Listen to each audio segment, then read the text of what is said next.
Welcome to the Hardcore Closer Podcast. I'm Ryan Stewman, founder of HardcoreCloser.com, and this podcast is all about helping you, the salesperson, close more sales. And look, whether you're selling cars, homes, financial services, consulting, whatever it is that you sell, this podcast is dedicated to help you generate higher quality leads, increase your closing ratios, and show you how to charge premium fees for the items you sell so you can get paid what you're worth. What's up, Closer Nation? Welcome to episode number 99. Oh, shit. I didn't realize we were at 99. Damn. We've been at this for a minute. I can't believe, you know what? I'm going to step aside from my normal shtick here in the intro. But what I can't believe is that Low Energy Robert has stuck around for 99 of these episodes. That's a mind-boggling shit right there. Somehow, this Low Energy motherfucker has skirted my wrath for over 2 years now. That's pretty damn impressive, Robert, if you're out there. Listen, that's pretty damn impressive, man. You have seen the wrath a few times. I'm pretty impressed. Just 2 fucking years we've been doing this. You know, I didn't want to do this podcast, folks. I'm a busy man. I got shit to do. I got family, bunch of businesses to run. And Robert straight sold me, Low Energy and all, hit me up and said, hey, man, I know you're not doing the Rockstar Closer podcast anymore. You just need to do the Hardcore Closer podcast. And I was like, man, you know, I had 10, 15,000 people a month listening to it, but I'm not, you know, I just want to focus on my writing. He's like, man, you can't just, man, you're an OG in the podcaster game. You can't just step out of it. The motherfucker sold to my ego. And so I ended up doing a deal with him and letting him produce what we started the Hardcore Closer podcast. And then about, I don't know, 50 episodes into it, we're like, dude, do you realize our initials are THC? Like, how coincidental is that? And so we started calling it the THC podcast. And you know, here we are 99 fucking shows later, man. That's one thing. I'm going to just sit here and congratulate myself for, again, being a consistent bastard. When I put my mind to doing something, I make it happen. That's 99 consecutive weeks because we ain't missed one. And it's 99 consecutive weeks that we've been putting out content. At some point, I'm going to run out of shit to say, probably when I die. But listen, if you're a first timer, I got a little nostalgic on you for a minute, but I'm glad that you're here. We have at least 98 other episodes, and we'll probably do something really fucking cool next week for the 99th. I don't know what that'll be, but we'll probably do something. Robert, lay some ideas on me. You're the damn show producer. Hit me up in the DM when we get off this, and let's come up with something cool for the 100th show. Robert definitely needs to be something. Maybe we do 10 tips for something instead of 5, right? Maybe we have, for our 100th show, we would like to offer you 10 tips, sir. But anyway, if you're a veteran, you come to listen to this show a lot. If you've listened to dozens of other episodes and you have not left me a review, that is shame on you. Fool me once, my fucking bad. Fool me twice, shame on you, damn it. Come on. Get over to iTunes, YouTube, wherever the case, and leave me a review. You know, it helps the show out because I have a goal. When I got back to doing the podcast, I said, I'm going to use this as one of the modalities to reach the 300 million salespeople that I want to impact. And we're well on track to be able to hit that goal. And this podcast helps people, right? The things that I'm going to share with you today are going to make you money if you take action on them. The things that I share with you in every episode will make you money if you just take action on them. And like I said, leaving a review helps the show out because it shows the show inside the podcast app to people that may have never seen it before. It should suggest that they check this out. And oftentimes, people just like you, when they check this out, they find that they like it. Unless you're like this reviewer here, MK55. He says that I am a douchebag and gives me 1 star. And it's kind of cool because I've only had to read 2 of these, and I wasn't really expecting this one. Thanks a lot for throwing me that curveball there, Robert. It says, this guy is a true douchebag. Listen to his free podcast, but don't pay for his product. I'm sorry, y'all. The guy, thank you, sir. Actually, thank you very much. It says, this guy is a true douchebag. Listen to his free podcast, but don't pay for his products. Your money is better spent elsewhere. That's a hell of an endorsement, honestly, because he's still saying, the podcasts are pretty fucking good. I appreciate that, MK. And listen, I'm not going to lie. You know, let's just address the whole douchebag thing real quick. And there is a fine line between a douchebag in some people's eyes and a good, upstanding person. And your judgery of a douchebag, the line may be further back than mine. And it's no secret that, I have to be a personality and be proud of myself and all this stuff in order to be in this position. And that can come off a little douchey. But trust me, that is not my intention. And I'm actually a really nice guy, and I'm really funny. And I try my best to leave a positive impact on everybody's life. Sometimes you got to come off as a douchebag in one way or another to get people's attention. And for that, I'm not sorry. That's just part of the job. But I do appreciate you, sir, telling people to listen to the podcast because they're here to impact people. And listen, also, just so you know, and we're going to move on from this subject, I know that I have like the typical douchebag haircut. I have a cowlick in the front of my hair. And luckily for me, my hairline's not receding or anything like that. And so it's just kind of fucking stuck where it's at. And there's not a lot you can do with hair that has cowlick in the front. Those of you that suffer from this malicious disease of the head know that a cowlick does not fuck around, and it does not sit down, and there's no level of moose, goot, junk, gunk, or fucking anything else that will hold the damn thing down. So short of shaving my head, this is the only haircut that I have the patience to grow anyway. I can always grow it out, weigh it down, but I don't want to look like old school Frank Kern. Enough said on that. Thank you for reviewing the show anyway, sir. Before we jump into the content, I got a good one for you today, too. We're going to talk about copywriting. That's something that a lot of folks don't talk about right. I'm going to teach you in this show how to copyright right. You're talking to a guy whose blog gets millions of visits. You're talking to a guy whose sales letters read by thousands of people. I know a thing or two about copywriting. I've studied all the greats and paid to be mentored by most of them. One of the greatest copywriters alive is my mentor, a paid mentor, mind you, currently. Before I get into that, I want to offer you an opportunity to take advantage of not an up and coming bubble, but a brewing bubble that's happening right now. You see, there's two types of people that be affected from bubbles in the economy. The first type is the person that gets screwed over by the bubble, right? Like they waited too late and they invested in whatever it was that was bubbling up, whether it be technology or housing or whatever. And then there's a crash and those people get fucked out of their money. The people that make the most money are the people that get ahead of the bubble. And as the bubble grows, they cash in all the way. And when it pops, they're already out. I'm giving you an opportunity because you're hearing this to get in on a bubble that is expanding. And you have plenty of time to rake in tons of money before it pops. That bubble is the new .com bubble. It's version 2.0 of the .com bubble. And here's the thing. In the 90s, when the first original .com bubble happened, businesses scrambled to get websites. Like scrambled to get websites. That was their whole thing. They were trying to get a website. They had to switch from using advertisements in the newspapers to spending money on websites. And every business knew they needed a website. Nowadays, every business has a website. It's one of the first things you do when you incorporate yourself. Well, now businesses are seeing a new trend, and it's these websites version 2.0 called sales funnels. As a website gives out information such as the company's name, address, phone number, emails, information, things of that nature. A sales funnel collects information and then turns that information into data. And according to The Economist, data is the world's most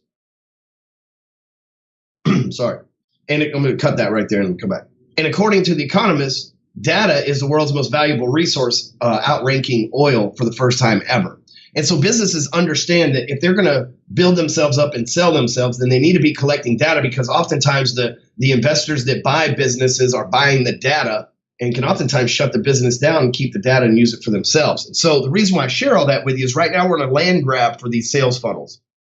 Businesses everywhere are dying to get their hands on these sales funnels, and you have an opportunity to cash in on this trend by going to funnelcloser.com and learning how you can make money selling these websites. See, the problem is not the lack of people to build these sales funnels. The problem is there's not enough people out there selling them to businesses. So I've got tons of tech makers, people that understand the ins and outs and the inner workings and the geeks and all that stuff. They need somebody like you. They need a closer who can go out and sell these websites for them. And they're willing to pay you a handsome commission. The average commission on these things is about $5,000. And and it's unlimited. There's over 3 million small businesses in America alone. And so you have an opportunity to learn all about it, see how you can make money from it, profit from it, fit into the training for free at funnelcloser.com. Now let's jump into the episode, ladies and gentlemen. We're going to talk about 5 tips for copywriting, right? For 5 things that you need to do in your copy to get it to sell. And you might say, well, what is copywriting? You mean like a patent or a trademark? And no, copywriting is persuasive. It's street lingo for persuasive writing.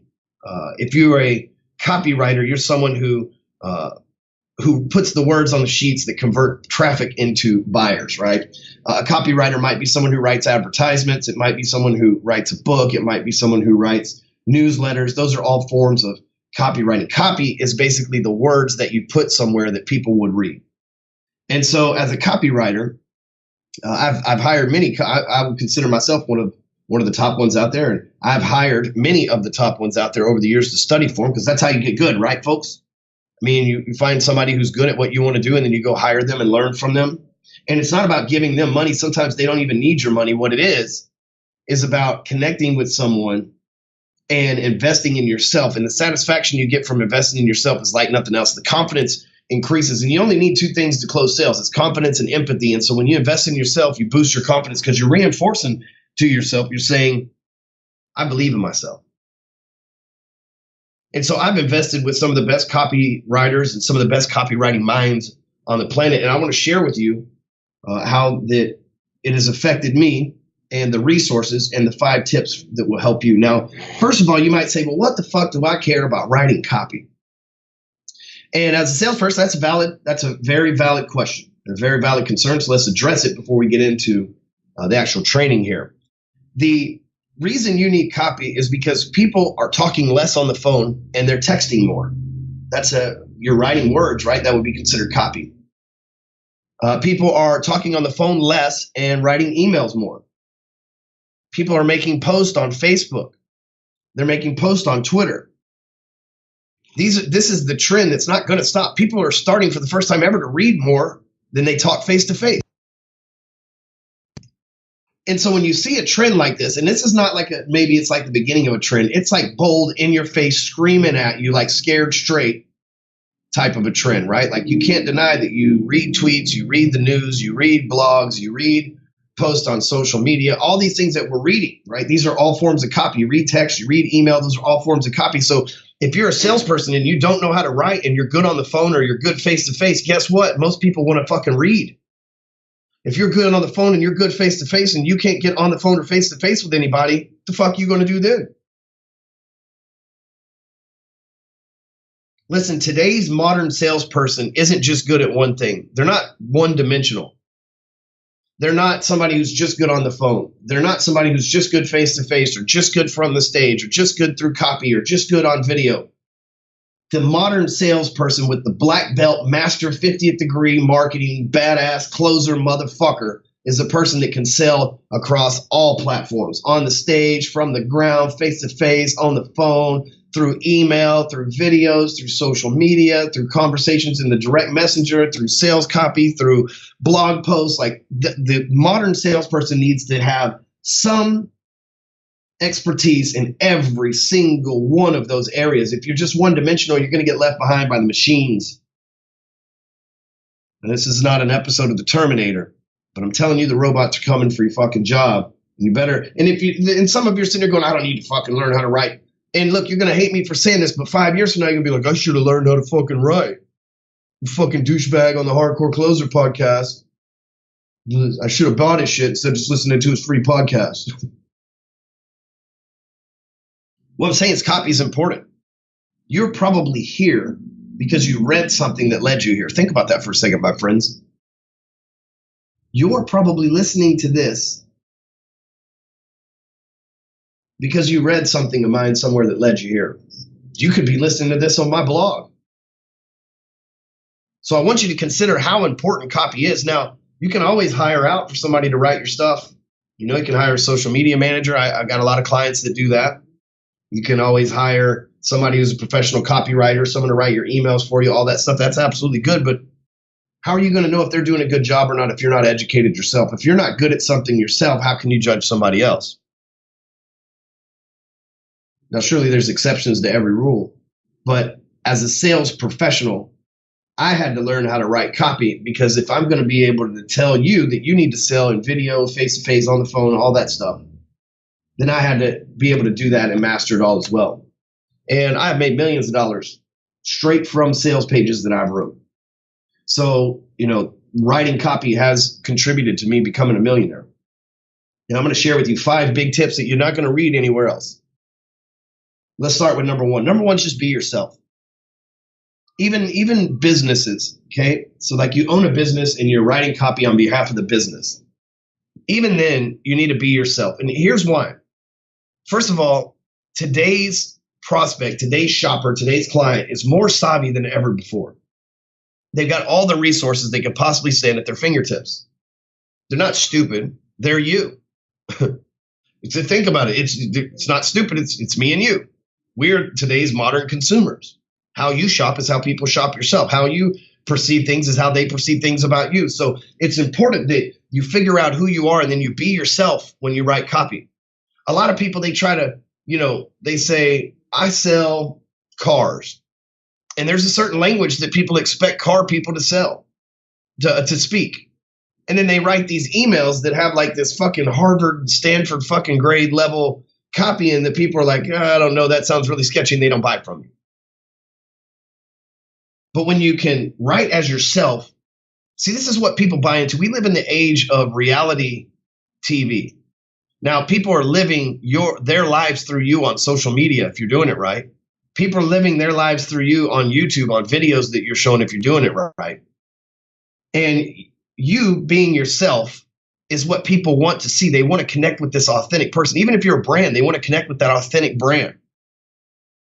And so once you figure out who you are, and I'm not telling you to go on some fucking Joshua Tree quest drinking a bunch of peyote like you've fucking seen from Young Guns. I'm just saying that, like, for example, for me, I'm Ryan Stewman. I'm just a dude from the streets that got the nickname Hardcore Closer. So when I write emails, they reflect that. They reflect exactly who I am. Am I blessed to be in the position I'm at? Hell no, I worked my ass off. I did 4 years of prison, came out and still fucking kicked ass. And that's how I feel about myself. That's who I am. That's that fine line between douchebaggery we're talking about right there, folks. But I'm myself. And listen, when I'm myself, here's what happens. I create this unforeseen pact with my prospect. The pact that I'm real and they get a chance to be real with me and like me, or they can bounce. But then they get to judge the real Ryan. There's no get down the road and find out that I'm a felon and be shocked and fucking butthurt about him. He lied to me. He didn't tell me it was a felony. Or I just get to be myself up front. And if they bounce in the beginning, then fine. At least I didn't waste a bunch of time and help. And then they bounce 4 weeks, 4 months, 4 years later after they find something out that I've been hiding. I'm just myself. And at first, it can be a little scary to be yourself. Many of us have been living some bullshit story for years now. Some of us since we were very young. And we get scared. We say people will judge us. People think we're stupid. People think we made mistakes. I think you'll find that no matter what you've done, short of hurting somebody or some weird sexual stuff, right? Because there's definitely some fine lines in the world of sex. But outside of those two things, most people won't judge you. They'll fucking honor you for fucking manning up, admitting your mistakes, and moving on about your business. I remember I used to tell people, hey, when I was offered jobs and stuff, it's like, listen, you don't know who I am, a felon. I can't get that license, or I already have that job. I can't become a securities dealer. They won't give me that license. I can't sell insurance. They won't give me that license. Real estate, same thing. However, I found out that I can run for Senate and become a senator. And I'll ask you, folks, what's that really say about our country? Right? I can't get a license to manage people's money, even though I'd be really good at that. But I can actually become a senator and manage the country's money. Fucking A, yo. And I just found this out the other day. And I'm considering a run in 2020. I wouldn't want to be president. I'd want to be senator. So senator is the guy that tells the president what to do, right? On the cool. That and the vice president. Anyway, so you want to be yourself. Here I am being myself, right? So you want to be yourself. And that allows them to form a solid, realistic judgment around who you really are. Number two is, this is a big one, pay close attention. You want to write on a 5th grade level. Now, 5th graders have been reading for approximately 4 years, most of them, and they understand base level words. If you throw in a word like he used a certain nomenclature when he spoke, your 5th grade level would be like, what the fuck is a nomenclature, right? But listen, most people don't talk the way that they write. Like, they write these emails, they write these sales pages, and they're like, it's all of a sudden they put on a British accent and try to be all intelligent stuff. According to the repertoire of the National Association of the... Nobody gives a fuck. And that's not how you would talk in real life. And so that's not being yourself. When you're talking with me, we're talking on a 5th, 6th grade level, right? Probably about as mature as a 5th and 6th grader as well, especially if I'm involved.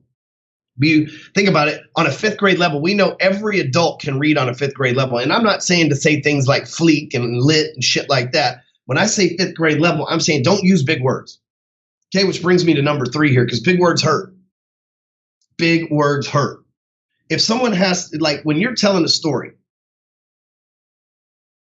you don't tell a story as if it's some grand pompous thing. You tell a story using a 5th grade level enunciation. Hear me out. I'll tell you this story. So 3 weeks ago, my wife and I went down to Cancun, Mexico. And every Friday, there's this club called The City. It's one of the biggest clubs in the world. It holds 6,000 people. To put it in perspective, Hakkasan in Vegas holds about 1,500. This fucking place gets packed. It is lit as a motherfucker in there. I'm talking about 4 stories, look like 4 tiers of fucking prisoners yelling out in between the rails and shit. It's fucking nuts in there. 90% of the people are on ecstasy. The other fucking 10% are on cocaine and fucking alcohol. It costs $50 to drink all you can fucking drink all night in that motherfucker. And people are lit up and they are coming from all over the world. When you go into the bathroom, there's a dude standing there, big, thick Mexican brother. And he stands there and everybody that walks in the door, this guy's like salesman of the year. He's like, hey man, you want the cocoa? Hey man, you need some cocaine? Hey man, you look for Molly? He sound like Fat Joe. Got weed, got Molly, got X. I'm all the way up, right? Like he hits every, like, you know, when you go to foreign countries and they got the like guys on the beach selling you like braids and paintings and cigars and shit like that. And then you go to the town, you got guys trying to sell you tickets, this, that, and the other. This dude's pushing dope like that. And man, I don't do drugs, but it was sure tempting. And I just see all night, because I'm drinking too. And I see people all night long coming in there and getting dope from this dude and rolling out. And half that place was like zombies when it closed down. It was fucking awesome. I loved it. It was like some of the best people watching ever. Now, see, me telling you that story, it had nothing to do with sales, but I want to break down something for you. Me telling you that story, I didn't use big fancy words. And I drew you in. You were totally listening to it. You're like, dude, that place sounds awesome. You're probably Googling it right now. The City in Cancun. Check it out. It's fucking nuts. And we were definitely over the fire code. You dig what I'm saying? This place is so crazy that they had what's it called? An escalator. And they just fucking, and it stopped working. So instead of fixing it, they just threw carpet on top of the escalator and fucking rolled with it. Like, it is crazy. But again, I didn't use big words, and you were totally immersed in that story I was telling you. It was interesting. It was exciting. It had fucking shit going on. It was exotic. And I didn't use any big words. That's a story that if I was to go tell my, son who's in kindergarten, he'd understand that story. Not that I would share that with him, but he would understand that story. No big words needed. If you use big words, unless you're writing a fucking paper for your college professor, don't use big words. The next thing is be specific. A lot of times people, they speak very generally, You need to be specific on who you're talking to. Like when I email my list, I email this dude named Mike. Mike's this guy who fits this certain avatar, who has this certain physique, this certain lifestyle, all this stuff. And Mike is my guy. And so when I am writing copy, I'm writing copy for Mike. I'm thinking Mike would probably like to read this shit. And I'm very specific in who I'm talking to. One, I'm very specific with who I am. 2, I'm writing on a very easy to understand level. 3, I'm using no big words. And 4, I'm very specific of who I'm talking to. You see, because if I'm dialed in on who I'm talking to, 2 things will happen. The people that the message doesn't resonate with, they'll bounce, which is a good thing because we don't need kangaroos wasting our time. The second thing is the people it does resonate will be drawn in to take the next step. But if you're not specific and you're very general when you write things, then people will have is this for me or not? When you're very specific, they know whether it's for them or not. Now, maybe you serve different niches. You need to write copy for each niche. Like in my business, we write copy for real estate, copy for loan officers, and copy for the entrepreneur, small business owners. There's 3 different sets of copy that we use because we got to be specific. And the 5th one and final one is tell stories. Notice the story about the city in Cancun. That's something that was interesting. Now let me finish that story and tell you how I could switch it, being me, because I'm who I am. I know who I am. And let me share with you how I can finish that story. So the guy in the bathroom selling all the cocaine really got me to start thinking. You know, many people that probably go to Cancun show up there. They have a few drinks. They've probably never done cocaine in their life. Matter of fact, there was this like mom and dad combo in front of us, and I kept telling Amy all night, I'm like, whose mom is that? Somebody needs to come get their mom. They were yoked and yiked and yayed the fuck out, man, and dancing their asses off. Like they're probably from like, you know, Wyoming or Utah or somewhere off the fucking beaten path and hadn't got out in a long time. They were having a hell of a time. There was tons of people just like those folks that were there in the club that probably didn't do drugs in the States or in Europe or wherever they're from. But because they had a few drinks in them, they were willing to try some, you know, Colombian marching powder or maybe some Molly or some X. And we could see these folks everywhere. And it draw the sales conclusion that this dude, he wasn't pushy. You didn't say no to him. And he's like, well, hey, man, let me handle your objection. Why would you say no to cocaine? He wasn't like handling objections or anything. You say no to him, he's on to the next one. He knew the law of numbers. If you just pitch enough people enough times, eventually enough people will buy your stuff. And so that's the lesson from it. Now, you don't have to, I don't encourage anybody to go out there and sell cocaine or any other illicit substances, but you could see as fine as day, as clear example as possible that this guy, he just hit up enough people to where eventually some of them said yes. And then he watched for them to become more vulnerable because the weaker they were, the later in the night, the more drunk they were, the more susceptible they were to saying yes to doing the drugs. And he knew that and capitalized on it. So in your world, if you just hit enough people and if you hit them at the right time when they're more susceptible to buying whatever it is that you sell, you'll see more success. Now, you see how I just told that story and I tied it's just a regular any old story about partying and get fucked up in Cancun. And I tied it into a sales lesson. That's good copy. You would rather listen to that story about the Mexican drug dealer than for me to try to tell you and explain my catch selling system. Catch is awesome, but it's not as entertaining as the Mexican drug dealer.